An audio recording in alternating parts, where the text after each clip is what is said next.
So I got through some books this month, you guys, and I had some amazing reads. I had some reads that we have to talk about. I crossed off some books on my list this month that have been on the TBR for quite a long time. We're moving right along on the Read Your Shelves challenge.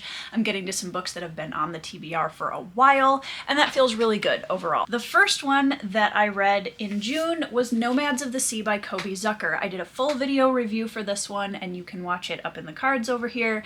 This is an epic military fantasy that is also set around an archipelago, so it's very like naval fantasy. We have armor-plated knights fighting alongside and against a more tribal culture, and magic is utilized through breath by the people that are able to harness it.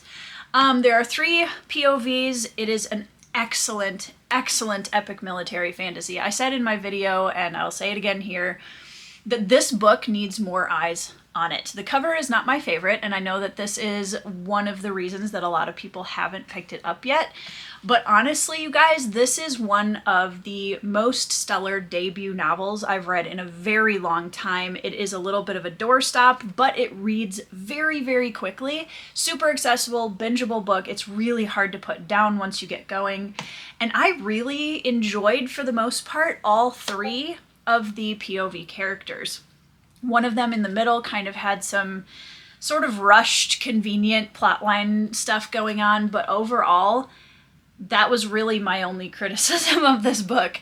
And it's really good. Like, the magic system is super cool, the characters are really solid, the combat is really engaging and interesting. Please go watch my full review on this book and add it to your TBR, because if you like any of the things that I just mentioned, I think you're really gonna love this book. The next one that I read was a random book that I picked up off the shelf when I was visiting my friend Andrew Wizard. You can go watch our bookstore vlog that we did while I was there. And he also posted a video where I got to pick his TBR playing rock, paper, scissors, which was great fun. So go check out both of those videos. But while I was there, I pulled Where's My Cow by Terry Pratchett off of his shelf and read through it. This was a delightful little book. It is set within the City Watch series that starts with Guards in the Discworld, which I've now read 2 books of. So I haven't actually gotten to the book that Where's My Cow technically takes place in, but I didn't care. It was adorable, and it's basically a father reading a bedtime story to his son, and in very Terry Pratchett style goes off the rails, and it's delightful. Next up was my first vacation read in June. My husband and I went on an 8-day trip down to Kentucky from where we live in Minnesota, and it was a blast. We had an amazing time. It's the first time that we've been on a vacation by ourselves for longer than like 2 days, I should caveat, since before our son was born 12 years ago. So it was much needed, and we had a wonderful time, really good recharge and reset, and we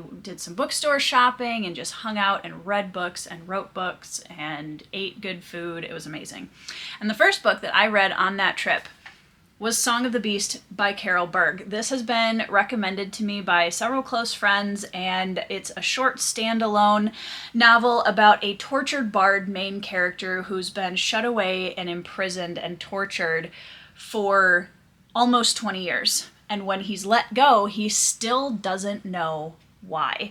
And it's kind of his quest to figure out the mystery behind why his amazing talent was suddenly so horrific and worthy of being, put away forever, and why his music has become something that he can no longer use. There's a lot going into this. The dragons in this book and the dragon lore was really interesting. I thought this was a really fresh take on dragon fantasy, and also a really non-conventional male protagonist that I really loved. I feel like fantasy is so chock full of our hot-hearted warriors and just the soldiers, and there's all of those very familiar trope characters that we love so dearly.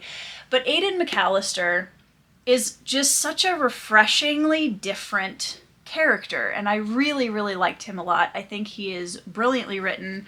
I love the the exploration of mental health themes in this book, and I cannot wait to read more Carol Berg because this is a phenomenal book. After Song of the Beast, I picked up The Utterly Uninteresting and Unadventurous Tales of Fred the Vampire Accountant. It's a mouthful. This is a book by Drew Hayes, and it is just kind of a tongue-in-cheek, dumb humor story about Fred, who is, as the title suggests, a vampire accountant who's just trying his level best to live a normal life and hold on to as much of the human side of his life as he possibly can. He's shy, he's not very good with other people, and he's kind of clumsy even though he's a vampire, and he gets dragged into some incredibly dicey supernatural situations throughout this book. It's kind of told in episodes. So there's a little episode every that has 5 or 6 chapters in it, and then we move to the next one. And as we go through the book, Fred kind of assembles this little motley crew of other supernatural characters around him, and it's very tongue-in-cheek. The concept of this was very funny. A lot of the humor just kind of didn't land for me particularly because I'm very picky about my more comedic fantasy reads. But it was a very entertaining read, and I highly recommend it for people who enjoy some satire in their fantasy and just authors who are willing to just throw things in the book because they can and try new combinations of fantasy characters just for the what the hey of it. Next, we listened to this on audiobook on our vacation, and I cannot tell you how quickly this author is rising to the top of the ranks when it comes to my absolute favorite writers in fantasy. And we read Men-at-Arms by Terry Pratchett. We listened to the newer audiobook that is narrated by John Culshaw and Peter Serafinowicz as Death, with Bill Nye reading the footnotes. And let me tell you what, please experience these stories through that medium. If you can do audiobooks at all, and even if you're like me and you struggle with audiobooks, these keep my attention so well. John Culshaw is a wizard. He's a wizard at what he does. He is such a good narrator. All of the different voices are just spot on, incredible. He is phenomenal at bringing characters to life. And what characters did he have to read? This book, I read Guards at the beginning of the year and really, really enjoyed it. I love the British fantasy humor that Terry Pratchett brings into his books because it's super intelligent. I was raised on British humor, and I just love that. It feels very, very nostalgic to me. And this second installment of the City Watch, just I love it so much. This is the fastest 5-star read I've had all year. I love it so much. The characters in this book just make me so happy.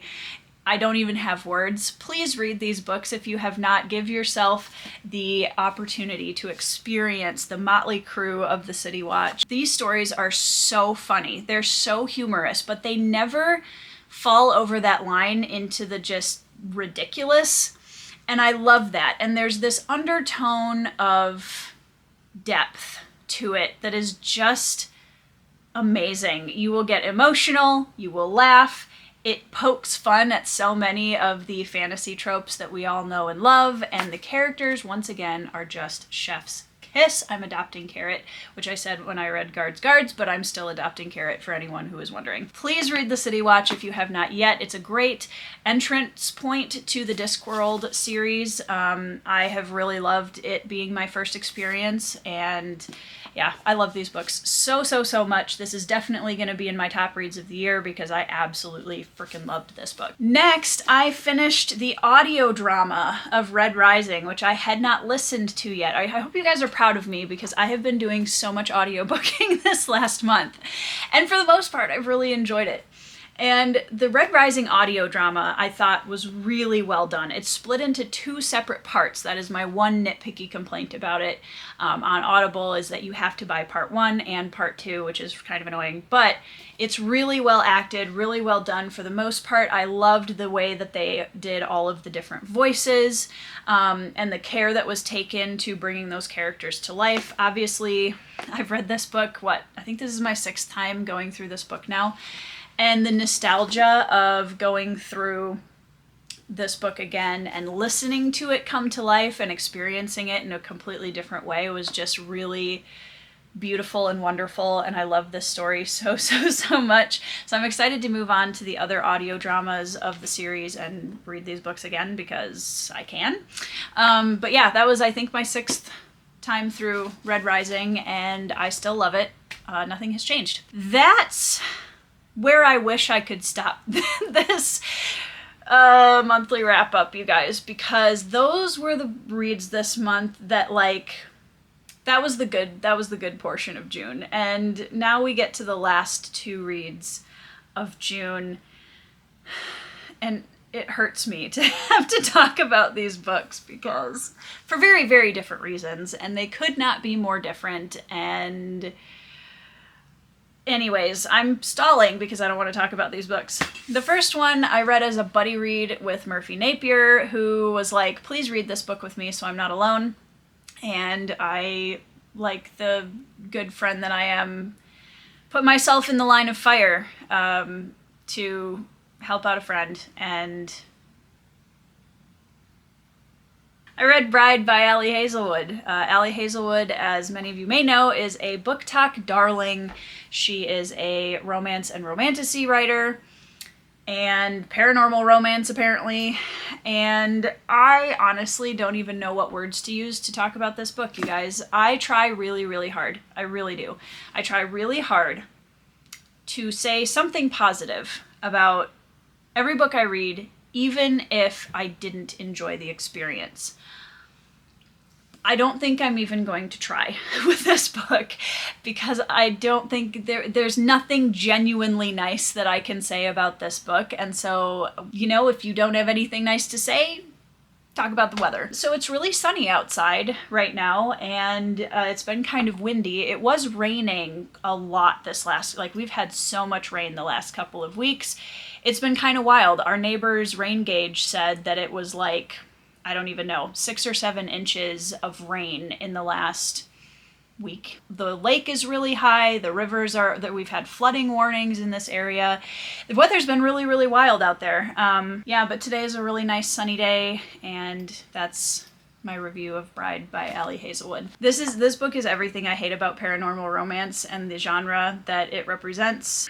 This was a choice. This was a choice that someone made, and I'm really glad that I never ever have to read it again. Okay, so that's one of the 2 out of the way. The other one pains me for a very different reason, and I just finished it this morning, and I don't know that I'm going to have anything intelligent or coherent to say quite yet about it, but I will do my best. I finished Dark Age by Pierce Brown. This is book 5 in the Red Rising saga, and book 2 of the 2nd series that takes place 10 years after the first.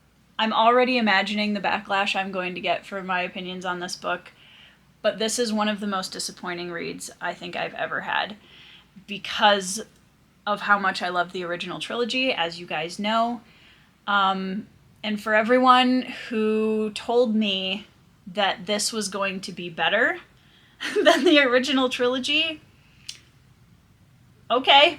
We switched from character-driven, deep, emotional impact storytelling in the first trilogy to a very plot-driven, convenience-led, scattered, like, I don't even know, you guys. This book was a mess, in my opinion. I think that there were way too many threads in this story set up without being fleshed out, without being followed through on in any way, shape, or form between Iron Gold and Dark Age. And people say, this is such a dark book, and it is. It absolutely is. But it feels trite and unearned. And that's where I had the problem with it. There's the body count in this book was just, but instead of an emotional impact like we had in the original trilogy, when really hard, awful, dark things happen, it wasn't an emotional impact, it was an emotional burnout. It was just and then this happened because, and here comes the cavalry, and then here are these unnecessary things, and here's like, it was the most random, like he couldn't decide what pieces of the story he wanted to write going forward, so he just put everything, every idea he'd ever had since like the first outlines and brainstorms of the series into the book. And it was so just scattered, and I don't even know. I'm having a hard time articulating how I feel about this book still, so I apologize. I will try and have something more cohesive for the end of my vlog, but this one was a huge disappointment, you guys. I am going to still finish the series because I said that I would, but there is no way on the planet that I would consider this book at the same level as the original trilogy. I think that it was not very well written. And I say that, I know I can hear the backlash already, but I say that as somebody who has loved the Red Rising series as my favorite series of all time since basically the year after it came out. So I have been here in the trenches for a while, and my apprehensions about this series so far have been well-founded. Now, Lightbringer may be a different experience, I hope. I have heard from a lot of people that it's very much a return to form, and gives us more the, you know, the writing style and the emotional impact that the original series had. So that is what I'm hoping for. This book took a lot out of me, and not in the way that I was hoping it would. So, anyways, I feel like that's a really kind of sour note to end on, and I apologize. I've done my best on this channel to be very honest with you guys about my opinions and my experiences with these books. And even if it is my favorite author, I'm not going to say that I love a book when I don't. I hope that you guys had some good reads this month. I certainly did. I hope like the first half of this video shows you that, because I had some really good reads. The book of the month for me in June was hands down Men-at-Arms by Terry Pratchett. I absolutely loved it. I cannot wait to move on in the City Watch series. And y'all better watch my top 10 series video next year, because I guarantee you that City Watch is going to be on there. Thank you guys for watching. Please let me know down in the comments below what your reads were for this month, what your book of the month was. Let me know if you found any new gems. I hope that you are reading 5-star reads. I hope you're having a great week, and I will see you in the next video.